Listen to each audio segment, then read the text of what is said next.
that the building needed a lot of love. This is at the attic level, and of course you can see sunlight coming in through the separation between the wall and the roof.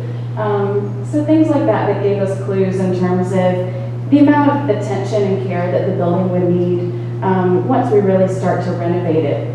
This was an area where part of the floor had collapsed, and so that kind of thing as we're walking through. But again, you can still see a lot of the interesting industrial sorts of character to the building and some of the original fabric that we knew we wanted to preserve. So next steps, when you've been tasked with looking at how do we even start to renovate a building like this and make it suitable for current use by students, we start by extensively documenting the building, because we know that we want to preserve the nature, the character, a lot of the original parts and pieces, but we need to know exactly what's there, the dimensions, how it was all put together before we really start doing a lot of work on it. So we engaged the services of one of our consultants, Draper Aiden, to go out to the building and first perform extensive photogrammetry of the building, which basically means taking a lot of carefully oriented photos all around the building so that they can weave those back together into one.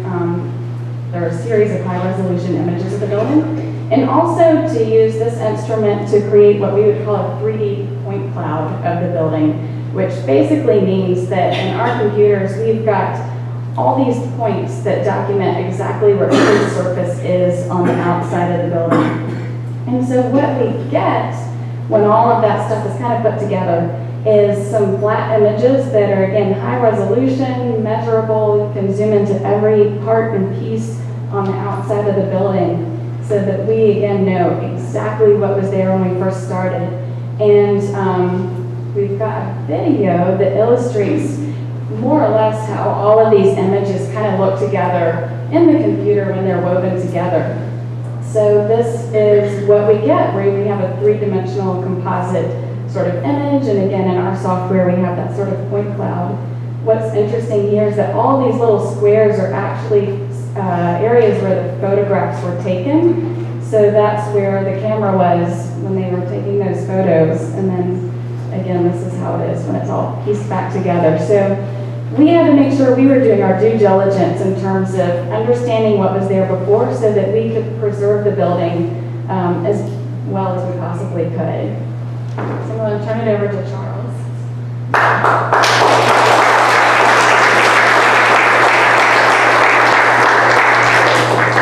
Don't worry, she'll be back.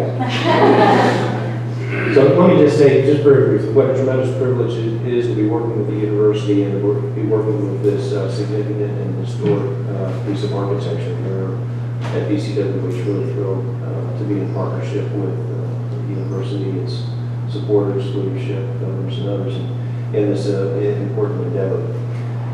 Job one on the project was to stabilize the existing structure. If you've driven by recently, you'll observe that it's now being safely cared for through the implementation of a system of shoring that includes concrete foundations and a network of steel beams. We've carefully sort of knit this system around the perimeter of the structure. It sort of embraces the building walls both on the interior and the exterior, stabilize them. This will enable us to do the structural work that's going to be necessary in reconstructing the floors as well as the roof.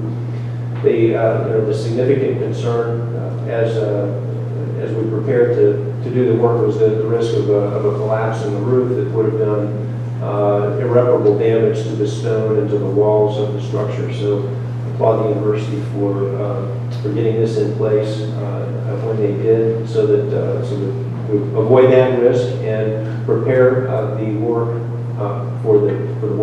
prepare the project for the work to come that will be necessary again relative to the existing interior structure. So you get a detail here of the precision with which this work needs to be performed.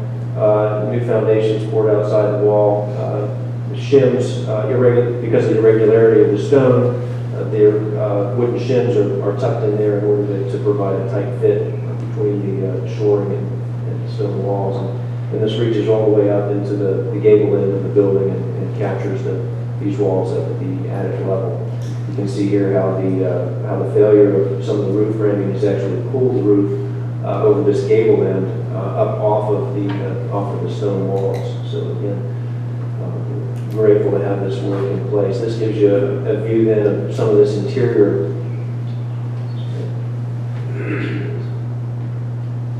Some of this interior framing that runs through, sort of gently touches the existing fabric, but ties the existing wall sort of on the inside and the outside.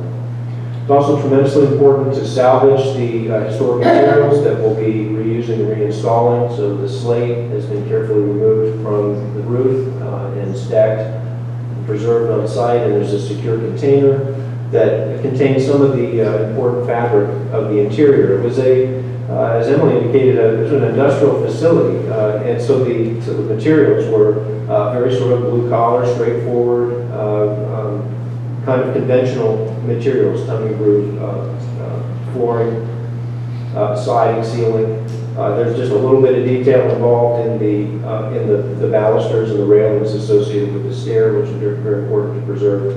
And in any historic preservation project, essential to save, restore, and reinstall the windows. So all of the windows have been carefully cataloged and stored in that container. Wanted to share a little bit about the future vision of this facility. The intent here, this is looking at the east elevation that will be facing the Wilder Library, and the idea is to enhance the landscape and the public space in front of the facility, and to return this side of the building to its sort of its historic character and day it was built kind of quality. So there's not. Don't imagine a whole lot of variation in that. We want to preserve, recreate, and reestablish the presence of this important structure on the campus. In order to make the facility useful for contemporary purposes, we need some additional facilities, and I'll show those to you in the floor plan in just a moment. But the building requires an addition, which we've composed off the back of the building. The roof slopes will match, the form and massing of this addition will match that of the existing. And in doing work that is prepared for application for historic tax credit, it's important that the new work be distinct yet compatible. Distinct yet compatible. So the forms and the materials, where we've selected a dark colored metal roof that will be sympathetic to the slate roof that will be retained on the existing building, and selected a zinc siding that has a sort of a coloration and a variation of the natural material similar to the granite, that of the granite stone, yet provides obviously a distinct contrast to the actual materiality of that. And we're looking at ways in which we'll continue to bring some of the detail, some of the scale of the existing building into that metal work. And again, looking for a texture and a color that's sympathetic to the existing building, but clearly set off from it. You might wonder what the box is projected here. We'll need to equip the building with an elevator, and we found that to be in terms of the location and the configuration, the most subtle way to incorporate that, while we maintain a building form that is sympathetic and differential to the historic original. So just a window into the floor plans. The overall program is sort of still being developed within the university. It is envisioned to be a center for creativity and the arts. And so it's a multi-purpose venue in many respects. We imagine this main entry space inside the front door being a highly adaptable space for exhibitions, for gallery use, and for events. An adjacent space that's separated by an existing brick wall that will remain will serve as a classroom and gallery space. Other offices for curator and management of the facility, and a catering kitchen and storage. And then the kind of the basic things that are simply needed in a contemporary facility include some restrooms, an elevator, mechanical spaces, and a stair. One surprise we found in the building to date in our planning is that we can find no evidence that the building was served by plumbing or sewer service, sanitation services. There was, I believe there was any water service functioning in the original structure. Second floor is wide open in much the same way that it was configured in its original utilization.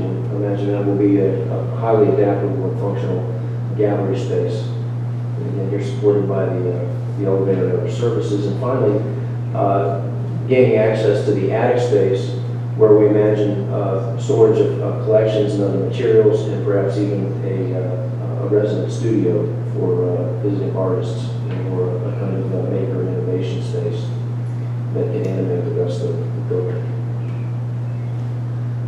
Site development is important. This area is largely unimproved gravel circulation areas and service areas, and the idea is to provide a much more commodious setting for the industrial hall, provide an exterior space that mirrors the interior space on the ground floor, screen some of the surface activities that need to remain in the power plant, provide convenient parking, including handicap accessible parking, both in the front and the rear, as well as a service area for catering and for load-in and load-out. The existing basketball court, again popular with students, is integrated into the landscaping there on the north side of the site.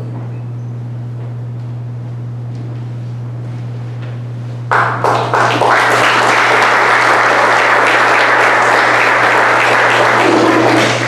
told you I'd be back. So Charles mentioned the historic tax credits that we're applying for with this project. I'm sure many of you are probably familiar with the program. The State Historic Tax Credit Program is a really fantastic program and is very much helping make this project possible. University can apply for reimbursement of up to around 25% of eligible expenses. And so we're working closely currently with the Department of Historic Resources to talk about the future of this building, the past associated with this building, and how to move forward in a way that everyone's comfortable with and make sure we're all on the same page. Charles mentioned that the building is going to house the university's art gallery or art collection as a part of the program for the building. You may be familiar with the university's art collection. It includes an exquisite array of antiquities from Africa from various locations, including different sculptures, masks, musical instruments, and smaller objects that you can see displayed. If you haven't gone to see this collection, it's worth visiting the university library to take a peek and see it for yourself. And alongside those pieces, we would also hope that the university would be able to display some of their extensive Thornton Dial collection. And if you're not familiar with them, the late Thornton Dial created a series of fantastic, bright, vivid pieces of artwork. The university has a number of his prints and paintings, and even I think a few of his more three-dimensional pieces. And again, a lot of these are on display currently in the library. So if you haven't seen them in person, it really is worth the trip. But we think these pieces on display in Industrial Hall would just really be worth visiting. Project challenges. As you've seen here tonight, this building is a really unique building, and with that comes some unique challenges as we move forward with rehabilitating the building. Charles walked you through the stabilization work that's currently underway with the building. That's not normally a step one that we would take in a construction project, so that was a first phase that is almost complete at this point, but that was a few months in the making. There's the structural issues or opportunities associated with the building. The existing structure, of course, was not designed to today's building code, and then after years of the building not being in use, has acquired a number of issues. The roof ridge beam, as we mentioned, has been sagging. There are other things you can see in the building, such as at the attic level, where normally your floor joist would tie into this exterior wall. You can see daylight there, so those floor joists are no longer held in place by that exterior wall. So things like that we can see already, know that they need remedying, that there will be a lot of reconstruction of structure within the building to make it safe, make it usable, and bring it up to code. There's also, as Charles mentioned, the preservation of a lot of the important elements and the historic fabric within the building. So those wood ceiling components, the existing stair balusters, any of those parts and pieces that we can salvage and store and put back in the building. That's something that we'll be working through as well. One of the bigger challenges that we'll be bringing our consultants on board to assist with is the challenge of supplying mechanical systems and an adequate building envelope for a building like this. So what we mean by building envelope is just the exterior walls and the roof. The current exterior walls are comprised of really thick slabs of granite, a layer of brick, and then a layer of plaster and lath. There's no insulation in there, of course, but for contemporary building needs as well as energy efficiency, we'll have to work to add a layer of that in there, likely kind of at the interior side of the building. And then tied in with that is the complications of how we bring new mechanical systems into the building and what those systems are. There's currently, of course, no heating and cooling in the building, but to use a building as a gallery space, we just need very carefully calibrated mechanical systems that can control not only the temperature, but also the humidity level to a very fine degree. So really going to be going from 0 to 100 and that there's no conditioning in the building currently, and then we're going to have to get a very sophisticated system that can be appropriate for housing pieces like the African artwork as well as the Thornton dials in this building. So it'll be an interesting challenge. There's also the idea of how we display the collection within the building. It's a building that has numerous windows all around the perimeter without a lot of solid wall space. So we'll be looking at how to create some areas where art can be hung within the building, and then also how to mitigate daylight and heat that might come in through those exterior windows. As for some of the unique building features that I think make this project so interesting and so fun to work on, there are many. So when you first walk into the building, you see this large concrete block right there in the middle of the first floor. It's around 6 feet by 3 feet. And it's got this enormous concrete foundation that goes all the way under the joist and down to the dirt. It's our best guess that it used to house a large piece of equipment on top that would sit on top of some of these threaded rods poking out on top. We're going to leave it in place. We're going to work around it. Maybe it becomes part of a reception desk. Who knows? But it's such an interesting piece that gives a great nod back to the historic industrial character of this building that we think is important to preserve. Similar in mystery and interestingness, perhaps, is this wood block also on the first floor that protrudes right out of the floor. It's maybe around 18 inches tall. If you look under the floor, you'll see that it goes all the way down to grade. We don't really know its original purpose, but it's again another quirky little piece of the building that we plan to keep there and to help educate us about the historic industrial nature of the building. In that same room, there's a couple of wrought iron brackets on the wall that could have potentially been actually made by the students or the faculty working in the building at some point. So those are other pieces we would plan to keep. Up at the second floor, there's this interesting sort of tracked kind of piece in the wall, or the ceiling, I mean, that parallels this beam. And from what we can tell, it was connected to this machinery that we could see in this existing photo, where there are wheels and you see some belts that tie back to the back exterior wall. And so it's just another fun, quirky piece.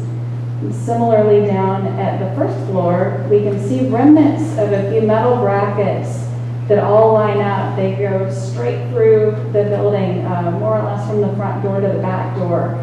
And in this historic photo, we can see some belts that kind of connected wheels down here at the floor level, and presumably something similar up at the ceiling level. You can see it here as well. So that's our best guess as for what these things were used for. So those are some other quirky pieces. Dr. Hilton mentioned that there used to be an elevator within the building for hoisting materials as well as perhaps finished pieces up and down through the building. And so we can see these floor openings at the second floor as well as the attic level. And there's a couple trap door panels here and here that can be closed up so that you can use the full floor plate or open it up to have access to all levels of the building. It was pretty clever. And one other piece that some of the workers in the building have located as they've been in the building are all of these different planes that the students used on the second floor of the building in the woodshop class. So you can actually see them in this existing photo. And so those are some wonderful pieces that we would definitely plan to display in the building somehow when it's completed. So this has just been a really fantastic project to be a part of. We're so excited for the future of this building and all that it's going to offer for the university students, faculty, and the community as a whole. So thank you.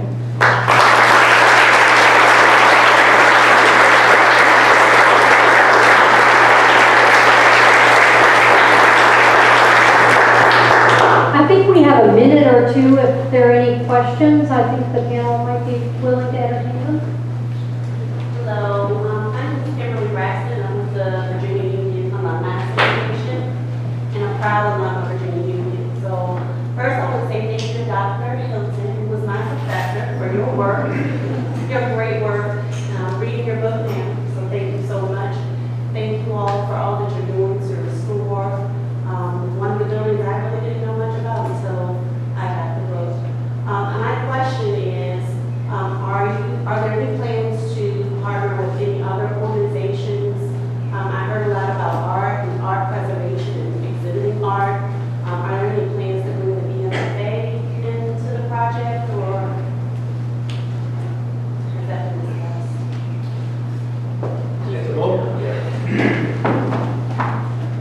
At the moment, that's a little beyond the scope of our particular engagement, although I know there are conversations that regularly occur between members of the MFA's community and leadership, as well as those who are curating and caring for the collection at Virginia Union. So I imagine that community collaboration is going to be an important part of making this project a success in years to come.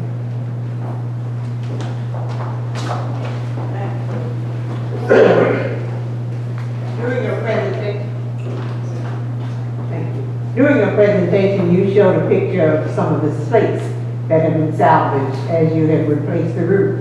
And then a little later, you made reference to some synthetic materials that may now being used to offer protection. Is there a future for those synthetic slates, or do you anticipate that slates of the quality of the original one that you took off will ultimately make up the roof of the building?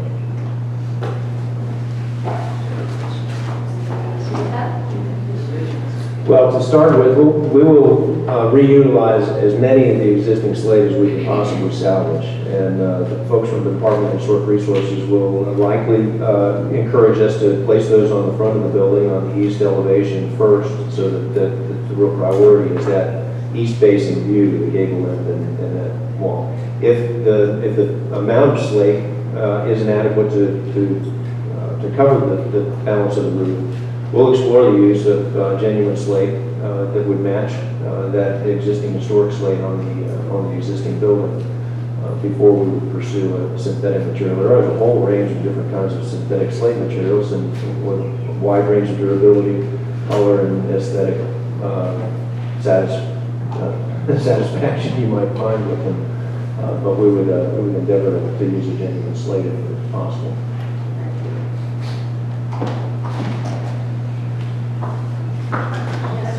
Are there original blueprints or drawings from the 1899 construction in existence anywhere?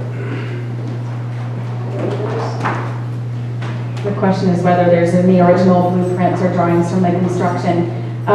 We've not seen any of those. I don't know that the university's been able to locate any of those. We recently saw some drawings that David, wherever he is, could probably correct me, were maybe from around the 80s, where there had been some tentative plans to do a renovation within the building, but I don't think that happened.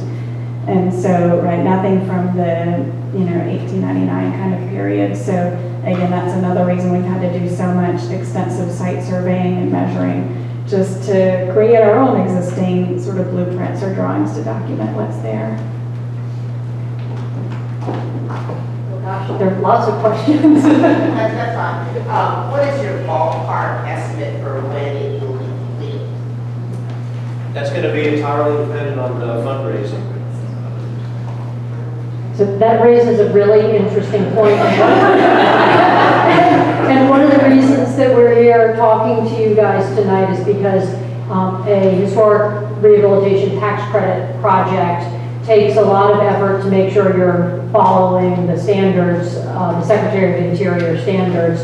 And there's also a process, a time period associated with going through the tax credit process with the Department of Historic Resources. And so there's a little bit of time associated with that. And these projects are often very expensive. And so I'm not sure whether Dr. Lucas is here tonight, but if any of you are interested in helping Virginia Union with this project, I'm sure he would like to meet you. What's the estimated budget?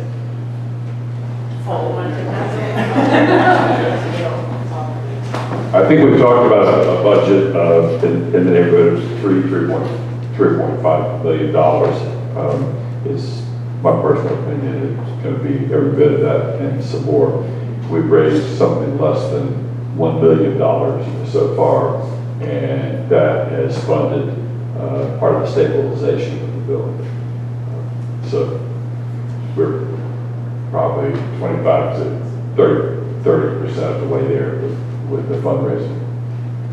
It's truly a noble project. The members of the board, and certainly the faculty, and staff, and students are very excited about it. It is Center for Arts and Creativity on campus. Dr. Lucas is very enthusiastic about it, and I want to thank Cyan and others who really are pushing to try to help us raise the money and to get this job completed. One of the most disappointing things is that as the roof was beginning to collapse, it became more and more apparent from Interstate 95 and those southbound lanes. And so, as soon as possible, we'd like to get the roof repaired once we get it stabilized, so it doesn't have a sort of a sad look, because Virginia is anything but a sad place.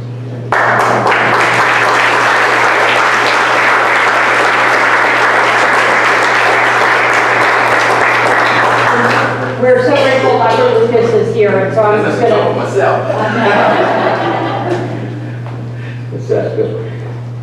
Good evening, everyone. Thank you, Dr. Hilton. Thank you, everyone. And yes, I should acknowledge some friends who are also here, if you don't mind. Can all the trustees stand, if you don't mind? Go here and wave. Dr. Brown, Dr. Moore.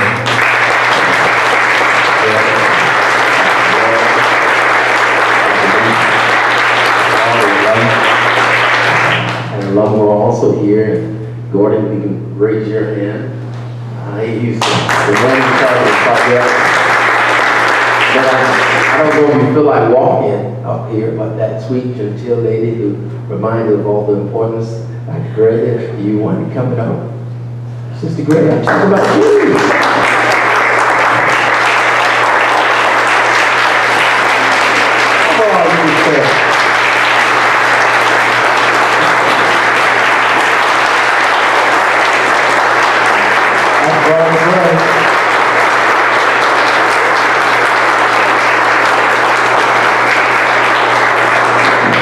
Not ask if she's doctor. I always call her doctor.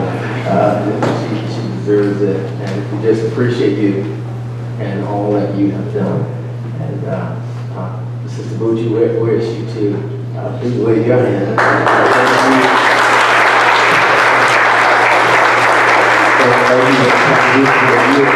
Everything that you have done to this project. I guess I'm the newcomer to this, having inherited the legacy that we are preserving, and I'm excited about it. From what Sister Grace told me, there are approximately 6 other places where there are hidden treasure at the university and that she has curated and collected. And so what we're clear about is that this space is the beginning of our opportunity to celebrate art, creativity, and to revitalize in our students the important celebration of history, but the active creation of it also. This building is the first thing you see on 95, 64 when you drive by, right? And so this building for me is a reflection of not only the history of the university, but the future of the university. When I came, it was important for me to start this. And speaking with David Gordon and saying, no, we cannot wait. We have done some fundraising that Dr. Royal has led us through and that many of you in the room have contributed to, and it was important to start. Now it is important for us to finish. And I'm excited about it because for me, this will be the beginning of a school of performing arts and communication and a center for culture and history. I believe that Dr. Hilton talked about it, the historical debate between Washington and Du Bois really never is resolved in history because both of them are important to the survival of a community, of a race, of an intellect. For us today, the industrial side of education is called workforce development, and guess what? It's coming back. We are implementing a Center for Workforce Development at the university to allow students to work and to earn as they learn. It is something that I picked up in Dr. Hilton's work, and if you haven't read it, you should. But it is a reminder of the importance of grit, of perseverance, of hard work to subsidize our intellectual endeavors. The academic renaissance that is also happening at the university will be symbolized, I think, in this building. It's an amazing thing to see how, even in the collapse, how much has still been preserved.